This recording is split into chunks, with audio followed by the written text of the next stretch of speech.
普宁愿与全世界为敌都要加的对等关税，到底会给世界带来什么影响？就在宣布对等关税的当天，川普兴奋地放出豪言说，这一天的到来将是美国解放日。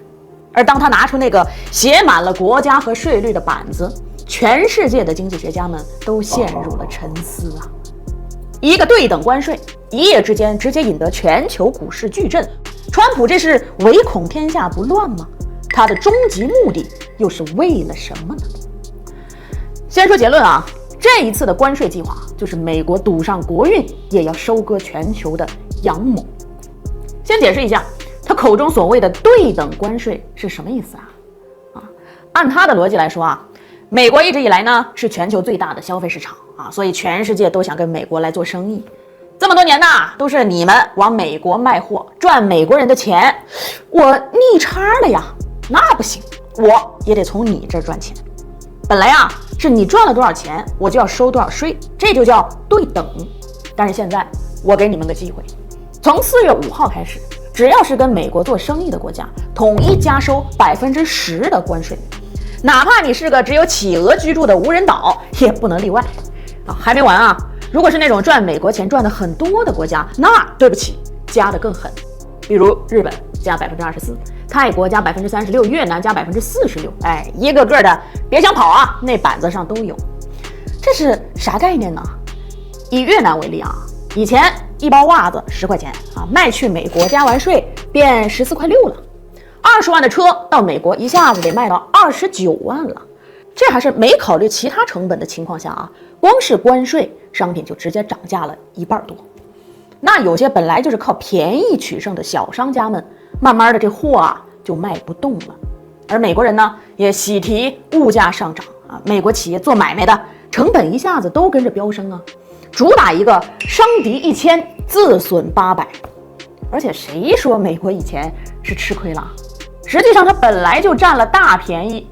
美元有什么亏的？它只要开动印钞机印钱，就能买走其他国家实打实的商品、资源和技术。这么多年不就是靠着美元霸权一边买遍全球，一边收割世界的吗？那么关键点来了，川普嘴上说什么是为了减少逆差，是为了让制造业回流美国，得了吧！要我说啊，这些都是烟雾弹啊！真相只有一个，拉全世界下水，然后给美国化债。我已经不止一次的提到美债的事儿了吧？今天我要再讲明白一点，咱就把美国当个公司看。现在这公司啊，欠了36万亿美元的债 ，CEO 川普每天一睁眼就是几十亿美元的利息，怎么办？看他的行动就知道。川式化债4大招，第一招叫开源节流。先是成立一个政府效率部啊，请来马斯克裁人、查账、削减政府开支，结果啊是困难重重，遭到了各种抵制。后来呢，他又开始卖上了美国户口，500万美元一张，但是跟巨量的债务比起来啊，这些都是杯水车薪啊。眼看这第一招效果不大，川普又想出了第二招，叫债务置换。以前我借的是5%利息的贷款，那我现在降息啊，换成3个点的贷款，借新还旧，是不是又能少还一大笔利息？可惜啊，降息这事儿只是他一厢情愿，美联储不配合。那第3招呢？要么索性赖账吧，我跑路不还了，但是让美国违约、信用崩塌的后果，他也承受不起。于是，在这以上3招川普都发现解决不了的时候，最终把锤子落在了第4招，关税身上。既然你们都想跟美国做生意，把货卖过来，那我就把关税提高，打击你们的出口。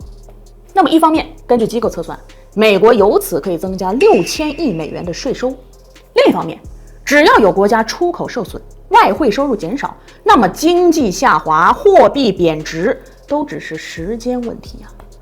到那个时候，美元资本又可以大幅抄底你们的核心资产，来填美国国内的窟窿。